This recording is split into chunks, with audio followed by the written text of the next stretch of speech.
Anak-anak, mari kita belajar ceramah bagian kedua. Cermati contoh pidato ceramah khotbah berikut ini.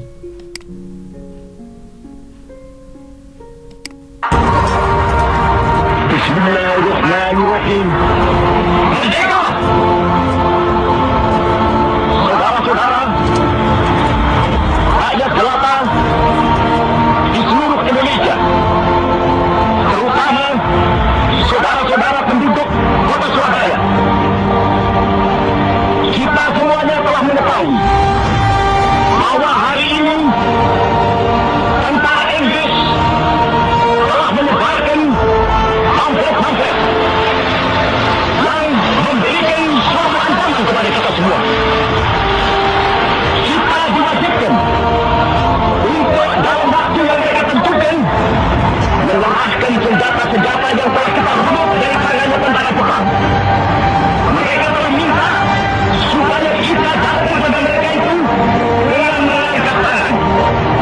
Mereka telah minta supaya kita semua datang kepada mereka itu dengan membawa bendera putih, tanda bahwa kita menyerah kepada mereka.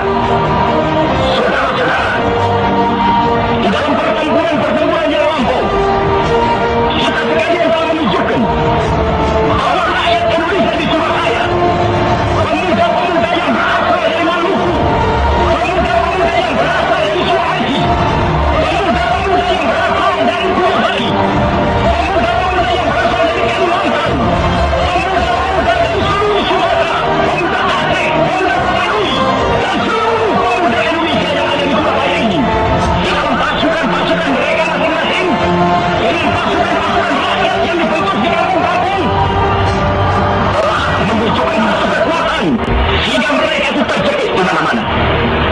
Hanya karena taktik dan licik daripada mereka itu, saudara-saudara, dengan mendatangkan presiden dan pemimpin-pemimpin lainnya ke Surabaya ini, maka kita tunduk untuk memberikan pertempuran. Tetapi pada masa itu mereka telah memperkuat diri dan bergerak kuat. Sekarang inilah keadaannya. Saudara-saudara, kita semuanya, kita bangsa Indonesia yang ada di Surabaya ini akan menerima tantangan tentara Inggris itu.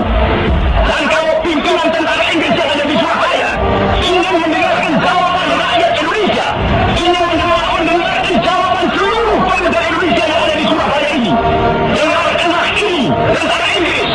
Ini jawaban kita. Ini jawaban rakyat Surabaya ini. Allah mengakui bahwa kita ini akan membawa bendera putih untuk takut kepadamu. Allah menyuruh kita mengangkat tangan datang kepadamu.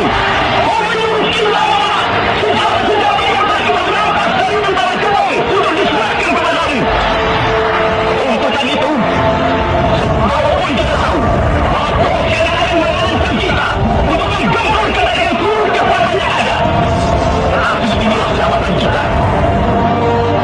Selama banteng-banteng Indonesia masih mempunyai aura merah yang tanpa menyebut yang putih, merah dan putih, maka selama itu kita akan tidak mau menyerah terhadap siapa saja rakyat Surabaya. Siapa? Keadaan penting, tetapi saya dengarkan sekali lagi. Jangan mulai menembak. Baru kalau kita ditembak, maka kita akan berhasil menerangkan itu. Kita tunjukkan bahwa kita ini adalah benar-benar orang yang ingin merdeka. Dan untuk kita, saudara-saudara, lebih baik kita hancur dulu daripada kita merdeka. Sebelum kita tetap merdeka atau mati. Dan kita yakin, saudara-saudara, pada akhirnya kita ini akan jatuh ke tangan kita. Sebab Allah selalu berada di wilayah benar. Merdeka, saudara-saudara, atau mati. Dan kita yakin, saudara-saudara, pada akhirnya kita ini akan jatuh ke tangan kita. Sebab Allah selalu berada di wilayah benar. Merdeka, saudara-saudara, Tuhan akan melindungi kita sekalian. Allahu Akbar, Allahu Akbar, Allahu Akbar. Merdeka! Saat yang terbaik untuk menanam pohon adalah ketika tanahnya subur dan gembur, serta bebas dari hama. Begitu juga pikiran. Saat yang terbaik menanam cita-cita dan harapan ketika pikirannya bersih dan juga bebas dari hama. Saat ini kita baru saja selesai berpuasa dan masih berada di bulan Syawal yang penuh dengan kefitrahan dan keberkahan. Inilah saat terbaik kita untuk menanamkan cita-cita dan harapan, karena ini adalah momentum yang sukar kita dapatkan kembali. Visualisasikan apa yang kamu inginkan, tanamkan apa yang kamu harapkan, lalu yakinkan seolah itu ada. Setelah itu, temukan alasan yang luhur, alasan yang mulia, mengapa itu harus kamu wujudkan. Kemudian, rasakan, lihat dan dengar seolah itu sudah terjadi. Kemudian kerjakan, lakukan sekecil apapun, yang penting ada progres. Dan senantiasa bersyukur atas apapun yang datang. Sekecil apapun syukuri, apapun yang datang terima, dan senantiasa memberi, karena itu kunci untuk menjaga kesuburan hati. Yakin percaya, hanya menunggu waktu saja, jangankan lingkungan, semesta pun akan mencoba mewujudkan. Ingat, senantiasa berdoa, karena Allah Maha mengabulkan doa. Apa yang saya katakan ini bukan sekedar teori, bukan sekedar law of attraction yang selama ini dipelajari, tapi saya sudah mencobanya.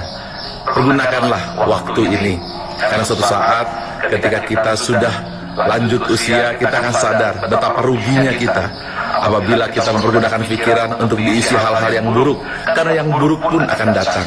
Sebaliknya, apabila diisi dengan hal-hal yang positif pun akan datang. Kalau kita berpikir yang biasa-biasa akan datang. Tetapi kalau kita bercita-cita luar biasa, itu pun akan datang. Ingat, Allah berfirman dalam hadis qudsinya, aku sesuai sangkaan hambaku. Kalau baik, baiklah aku. Kalau buruk, buruklah aku. Ini bukan sekedar law of attraction, tetapi Allah Al-Mujib yang maha mengabulkan doa. Silakan coba, niscaya semuanya akan terwujud. Percaya karena saya sudah mencoba. Assalamualaikum warahmatullahi wabarakatuh. Pagi.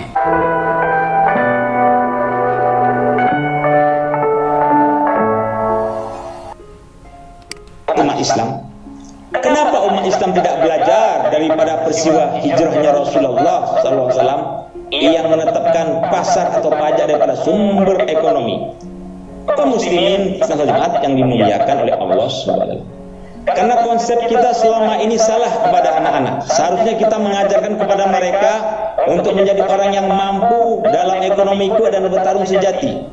Jangan katakan kepada mereka dunia tidak penting, dunia itu tak akan dibawa mati. Ini doktrin yang sangat salah untuk anak-anak kita, buat anak-anak kita, sehingga mereka pesimis menghadapi kehidupan saat ini.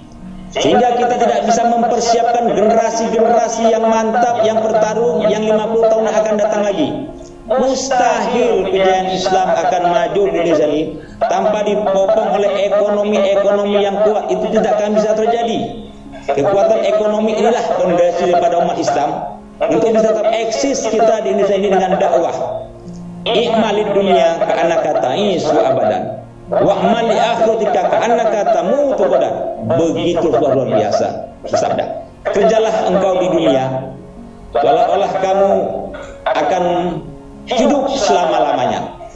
Maka beribadahlah kamu untuk akhirat seolah-olah kamu mati besok. Illa sisi dua tali mata uang antara dunia dan akhirat tidak bisa kita pisahkan. Keberhasilan umat Islam akan ditengok daripada kebaikan ekonominya. Kalau baik ekonominya, maka mantaplah peradaban umat Islam. Islam akan jaya, ekonomi akan kuat. Kenapa? Bagaimana kita bisa beribadah yang enak, yang mantap dan segala macam kalau periuk kita tidak berasap lagi? Ini yang kurang peka dengan umat Islam saat ini. Sehingga dakwah akan berhasil, zikir akan berhasil kalau ditopang dengan ekonomi yang kuat.